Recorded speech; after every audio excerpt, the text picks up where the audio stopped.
بسم اللہ الرحمن الرحیم۔ السلام علیکم۔ مکہ معظمہ میں ایک کافر ولید کا نامی رہتا تھا۔ اس کا ایک بت تھا جس کی وہ پوجا کرتا تھا۔ ایک دن اس بت میں حرکت پیدا ہوئی اور وہ کہنے لگا، لوگو، محمد اللہ کا رسول نہیں، اس کی تصدیق مت کرنا، معاذ اللہ۔ ولید بڑا خوش ہوا اور باہر نکل کر اپنے دوستوں سے کہا، مبارک ہو، آج میرا معبود بول اٹھا ہے اور صاف صاف اس نے کہا ہے کہ محمد اللہ کے رسول نہیں ہے۔ یہ سن کر لوگ اس کے گھر آئے تو واقعی اس کا بت یہ جملے دہرا رہا ہے۔ وہ لوگ بہت خوش ہوئے اور دوسرے دن ایک عام اعلان کے ذریعے ولید کے گھر میں ایک بہت بڑا اجتماع ہو گیا تاکہ وہ لوگ اس دن بھی بت کے منہ سے وہی جملے سنیں۔ جب بڑا اجتماع ہو گیا تو لوگوں نے حضور صلی اللہ علیہ وسلم کو بھی دعوت دی تاکہ حضور صلی اللہ علیہ وسلم خود آ کر بت کے منہ سے وہی جملے سنیں۔ چنانچہ حضور صلی اللہ علیہ وسلم بھی تشریف لائے۔ جب نبی کریم صلی اللہ علیہ وسلم تشریف لائے تو بت بول اٹھا، اے مکہ والو، خوب جان لو کہ محمد صلی اللہ علیہ وسلم اللہ کے سچے رسول ہیں۔ ان کا ہر ارشاد سچا ہے اور ان کا دین حق پر ہے۔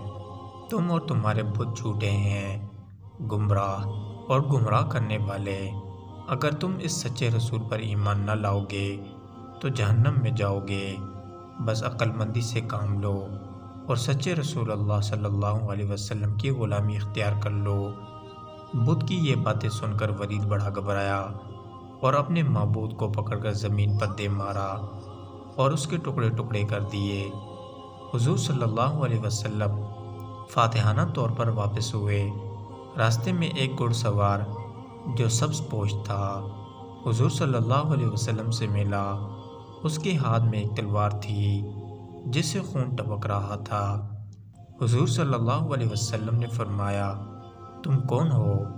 بولا، حضور میں جن ہوں، آپ کا غلام اور مسلمان ہوں، جبل طور میں رہتا ہوں۔ میرا نام موہن بن الحبر ہے۔ میں کچھ دنوں کے لیے کہیں باہر گیا ہوا تھا۔ آج گھر واپس آیا تو میرے گھر والے رو رہے تھے۔ میں نے وجہ پوچھی تو معلوم ہوا کہ ایک کافر جن جس کا نام مسافر تھا وہ مکہ میں آ کر ولید کے بت میں گھس کر حضور صلی اللہ علیہ وسلم کے خلاف فضول گوئی کر گیا ہے اور آج پھر گیا ہے تاکہ بت میں گھس کر آپ کے متعلق بکواس کرے۔ یا رسول اللہ صلی اللہ علیہ وسلم، مجھے سخت غصہ آیا۔ میں تلوار لے کر اس کے پیچھے دوڑا اور اسے راستے میں قتل کر دیا، اور پھر میں خود ولید کے بت میں گھس گیا اور جو کچھ کہا میں نے ہی بولا ہے۔ یا رسول اللہ صلی اللہ علیہ وسلم۔ حضور صلی اللہ علیہ وسلم نے یہ قصہ سنا تو بڑی خوشی کا اظہار کیا اور اپنے اس جن غلام کے لیے دعا فرمائی۔ مزید اس طرح کی ویڈیو دیکھنے کے لیے چینل کو سبسکرائب کریں، بیل آئیکن کو پریس کریں، ویڈیو کو لائک کریں اور شیئر کریں۔